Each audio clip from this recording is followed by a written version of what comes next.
Number 1, hindi chine-check ang buong unit. Yan ang pinakamalaking pagkakamali ng mga tenant bago mag-sign ng lease of contract. Tingnan mo yung plumbing. Baka may tagas yan. Electrical outlet at yung buong unit. Mapaloob man o labas. Idokumento mo, picturean mo, or videohan mo at send mo sa property manager or sa landlord. Ito ang magpoprotekta sa'yo para sa existing damage na ng unit na hindi mo kasalanan. Number 2, hindi binabasang maigi yung lease of contract. Kahit boring magbasa ng lease of contract, kailangan mong basahin maigi. Lalo na yung mga importanteng detalye. Katulad ng pet policy, maintenance responsibility, or maagang pag-terminate ng contract. May fees kasi yan pag hindi mo tinapos. Sa mga landlord naman, siguraduhin mong malinaw ang nakalagay sa kontrata at legal itong nakanotaryo at nakasaad lahat ng importanteng detalye sa lease of contract. Number 3, ini-ignore yung nasa paligid. Huwag kang mag-focus sa property lang. Check mo buong paligid kung safe ba, malapit sa school, malapit sa mga tindahan, at public transportation. Mapatenan ka man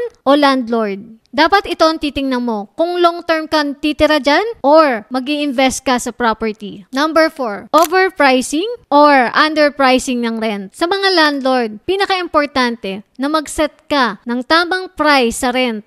Pag masyadong mahal, matatakot ang mga potensyal na magre-renta sa'yo. Pag masyado namang mababa, hindi ka nakikita. Kaya check mong maigi kung magkano yung rate ng katulad mong property dyan sa lugar nyo. Number 5, binabaliwala ang proper documentation. Si landlord dapat may naka-prepare ng documents. Si tenant naman, make sure na mag-sign ka sa lease of contract. Hingi ka ng resibo para sa deposit mo. At dapat, siguraduhin mong nakasulat ang pinagkasunduan nyo sa lease of contract. Sa landlord, i-record mo yung detalyadong agreement, payment at maintenance request para maiwasan nyo ang away at maprotektahan na rin ang both side. Number 6, overlooking ng maintenance at responsibility. Sino ba ang responsible sa pagpapaayos ng unit? Si tenant nag-assume na si landlord dapat ang mag-handle ng kahit maliliit na issue sa unit. Si landlord naman minsan ine-expect niya na si tenant na ang dapat magpaayos ng sira sa unit. Kaya para malinaw,